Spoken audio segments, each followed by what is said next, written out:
bongkar-bongkar batik dengan Ageng. Masih di topik Batik 101.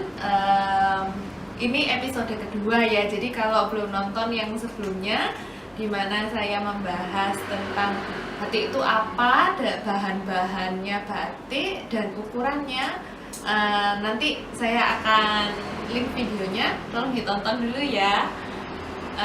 Jadi di sana saya juga udah menjelaskan sedikit kenapa sih kok saya pengen membuat video ini.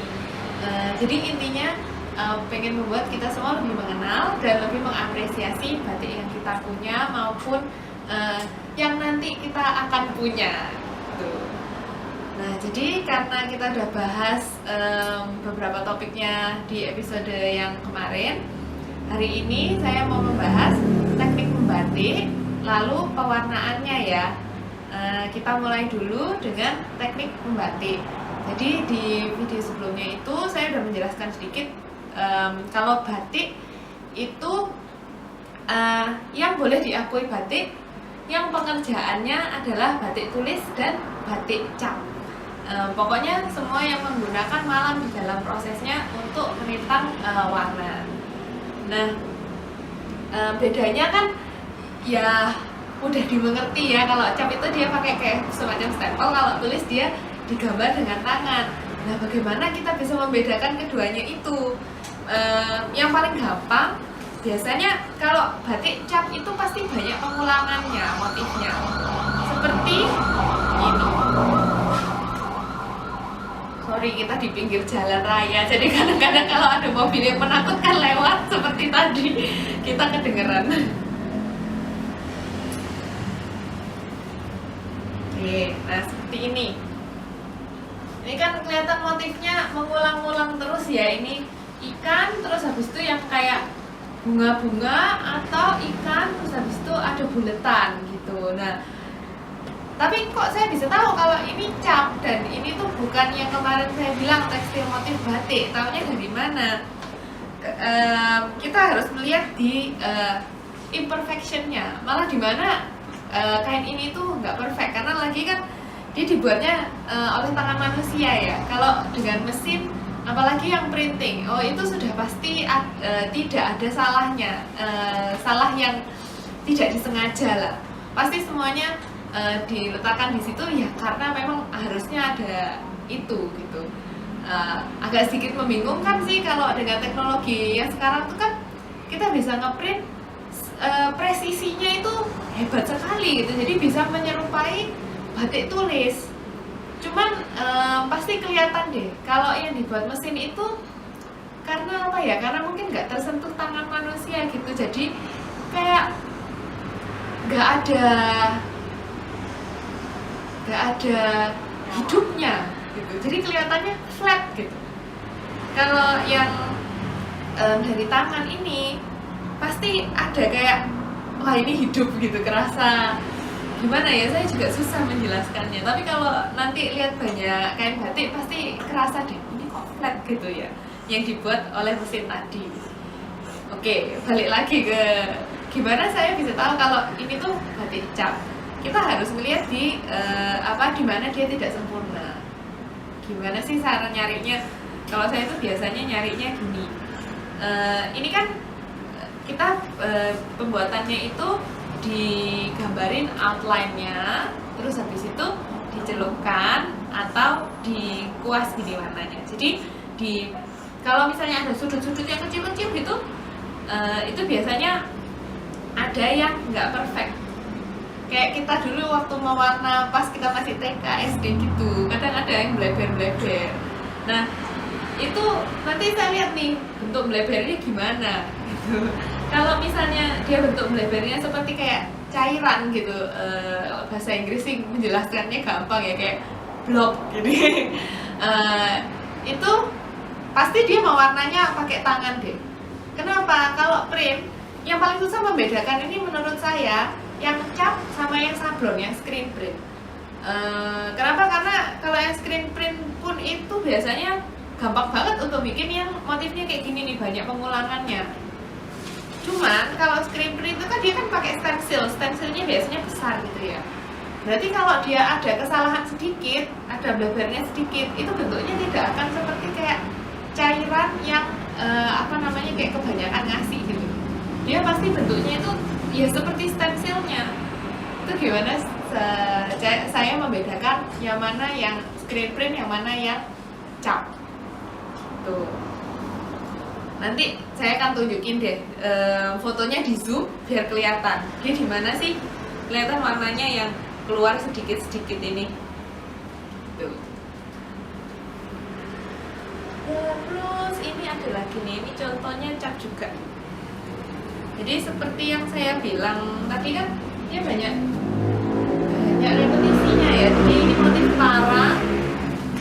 Karena motif parang ya bentuknya berulang-ulang gitu, dicap dia pun bagus. Lagi-lagi saya akan melihat di sini. Dia kalau ada yang nggak perfect, itu nggak perfectnya bentuknya seperti apa? Apakah dia kayak kebanyakan ngasih cairan seperti blok gitu atau bukan?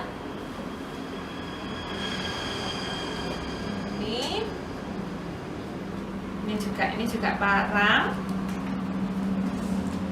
Tapi ini parangnya agak aneh karena ini parang modifikasi yang kami modifikasi sendiri. Sebenarnya intensinya sih parangnya bentuknya itu pengen mirip loreng-lorengnya harimau. Mirip gak nih?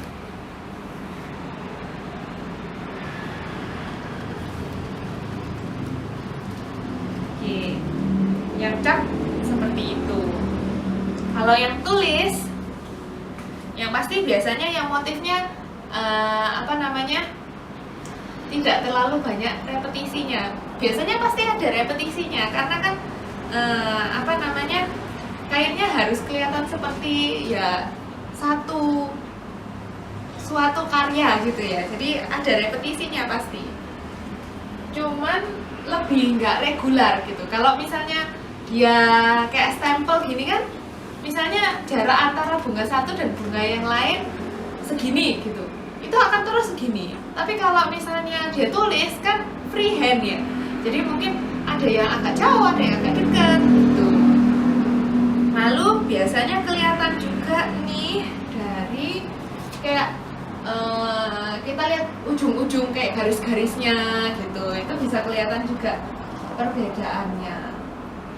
Ini yang tulis, ini ada juga yang tulis seperti ini.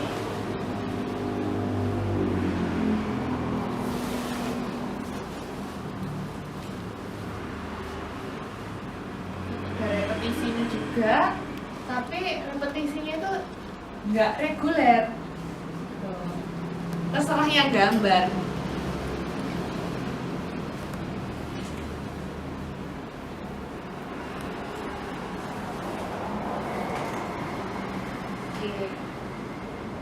Nah terus mungkin yang ini lagi saya tunjukin lagi ini ya. Kalau dia pakai malam itu biasanya garisnya ini loh, ujung-ujungnya itu rounded ya, karena agak bulat gitu.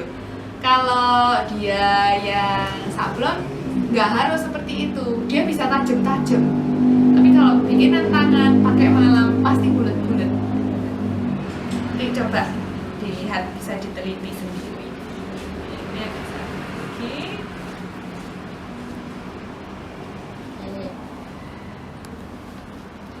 Oke, nah sekarang kita mau bahas teknik mewarna. Jadi mewarna itu kan dia ada, bisa dari warna alam, bisa dari yang sintetis. Kalau dari zaman dulu, dari awalnya itu warnanya semuanya alam, karena ya yang ada itu gitu. Dengan berkembangnya zaman, dengan penemuan-penemuan warna sintetis yang lebih mudah untuk diaplikasikan, sekarang kebanyakan hasil karya batik itu dari pewarnaan sintetis, karena ya nggak terlalu resiko lah. Kalau misalnya alam kan misalnya nih dari 1 kilo daun yang banyak kita pakai, mungkin familiar daun indigo ya, misalnya 1 kilo daun indigo belum tentu kandungan warnanya tuh sama hari ini dan besok. Karena kan tanaman itu tergantung dengan berapa banyak nutrisi yang ada di tanah, berapa banyak sinar matahari yang dia dapat, berapa banyak air yang dia dapat gitu. Jadi pembuatannya itu tidak bisa diformulakan segampang dengan yang sintetis. Kalau yang sintetis kan udah pasti sekilo pewarna A, ya bulan depan pewarna A-nya masih sekilo tuh. Jadi ini ada beberapa contohnya. Dan terus satu lagi, kalau misalnya pewarna alam ini kan kita harus nyari ya warna itu pigmennya dari mana gitu. Tidak semua warna pigmennya kita bisa temukan di alam. Kalau misalnya pakai kimia kan kita bisa tambah kurangin ini itu bisa di adjust. Kalau alam agak lebih susah. Jadi akhirnya pewarna alam ini kurang diminati oleh pekerja batik. Tapi kenapa kok kita harus lebih appreciate yang dari alam itu? Karena yang dari alam ini lebih baik untuk kita, pemakainya lebih baik untuk yang membuat juga. Kenapa? Karena ya kita tahu sendiri limbah itu pasti ada yang nggak baiknya untuk kesehatan kita. Karena saya percaya kalau lingkungan kita ini sudah didesain secara balance. Jadi apa yang kita butuhkan ada ya sebanyak yang kita butuhkan aja. Contoh di udara kita cuma butuh oksigen sedikit aja. Jadi di udara kita ya oksigennya cuma 20% dan itu masih cukup gitu. Tapi kalau kita mengganggu balance itu, akhirnya environment kita akan berubah dan ada efeknya yang tidak baik untuk kita juga. Ya contoh seperti sekarang ini, karena kita banyak pabrik-pabrik yang menghasilkan karbon dioksida, jadinya kan kita makin hari makin panas nih.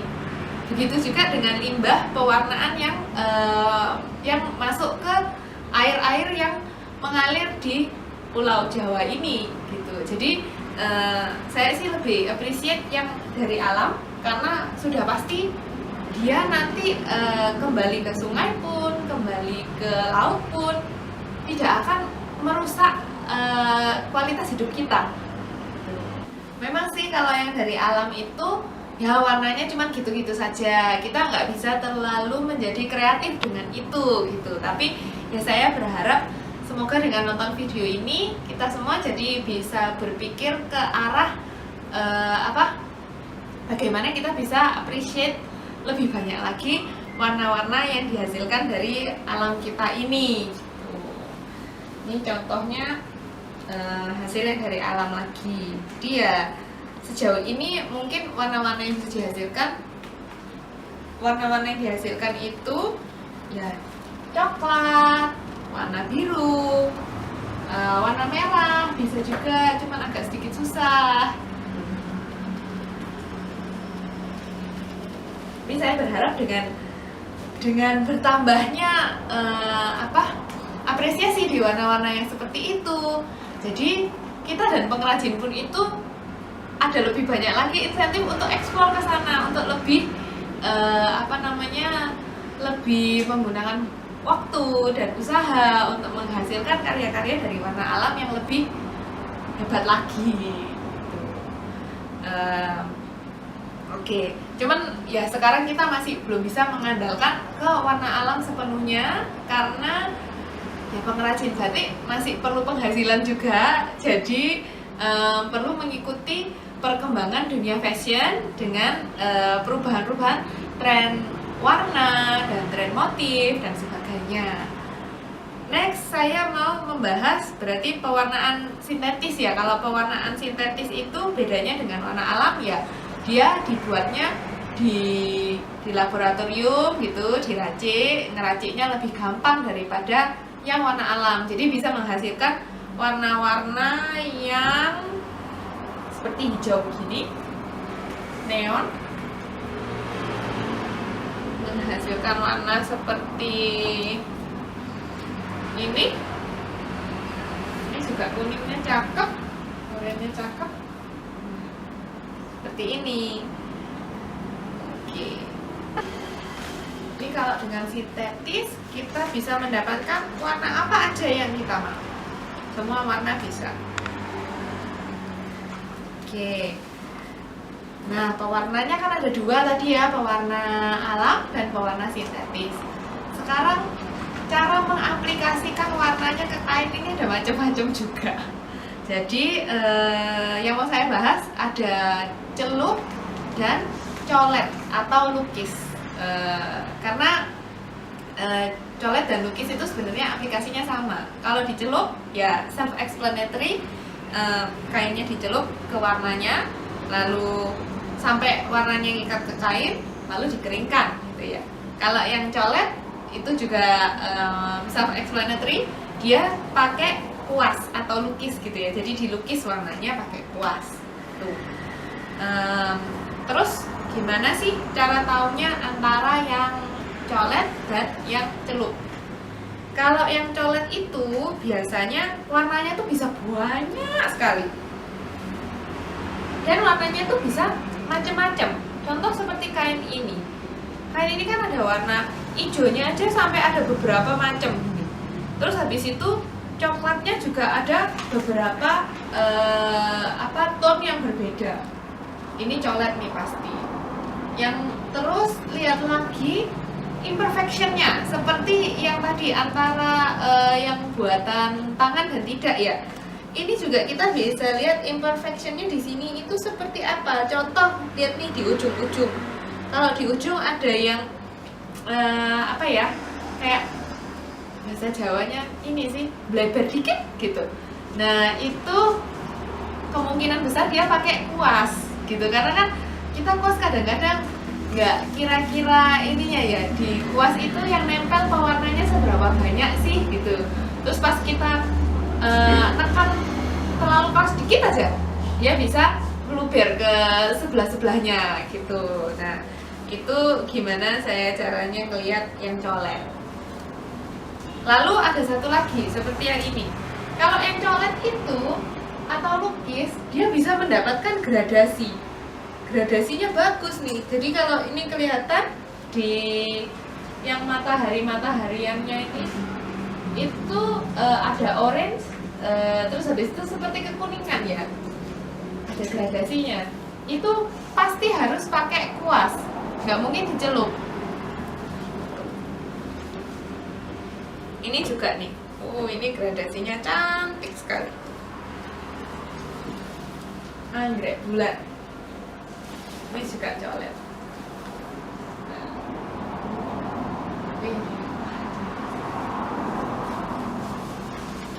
Kalau ini ya tergantung si pengrajinnya ya, tergantung artisnya dong, dia mau mewarnanya caranya gimana.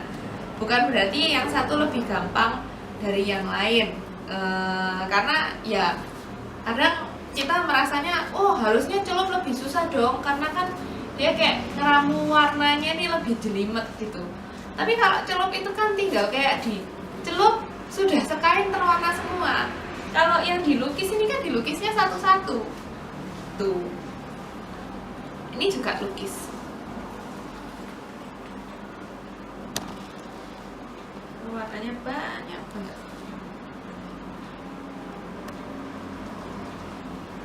Oke. Nah, lalu saya tadi mau menunjukkan yang celup. Nah, kalau yang celup ini tahunya gimana? Biasanya warnanya itu kayak semacam gradasi. Jadi ini kan tonnya birunya sama ya. Birunya tonnya sama, cuman ada yang lebih muda, ada yang lebih tua. Jadi kita bisa lihat bahwa yang lebih muda ini dia mungkin dicelupnya cuma 2 kali, yang lebih tua ini dicelupnya 3 kali gitu. Atau biasanya ada warna misalnya biru dan hijau gitu, tapi tonnya kurang lebih sama nih. Itu juga biasanya menunjukkan bahwa dia itu dicelup. Nah, ini juga dicelup.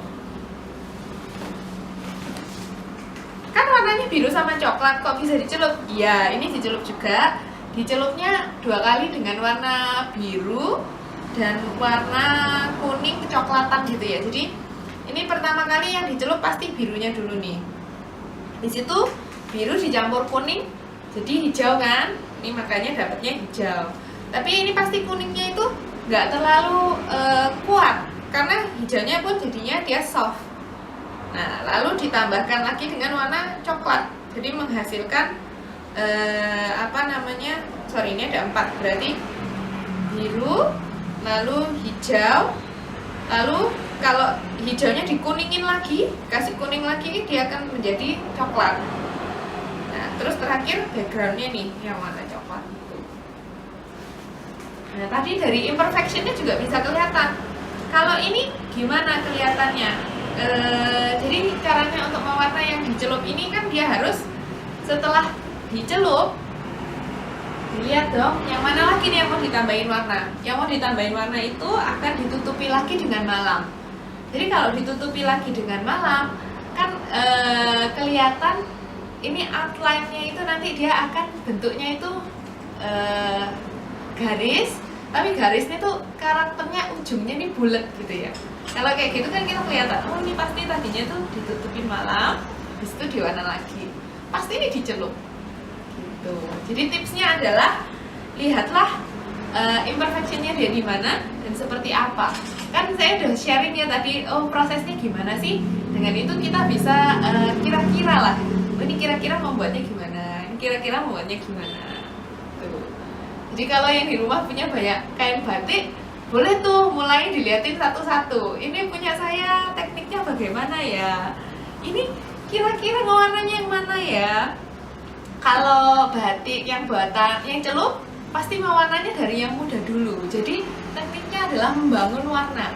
Warna ini dicampur dengan ini jadinya ini dicampur dengan ini jadinya warna apa gitu.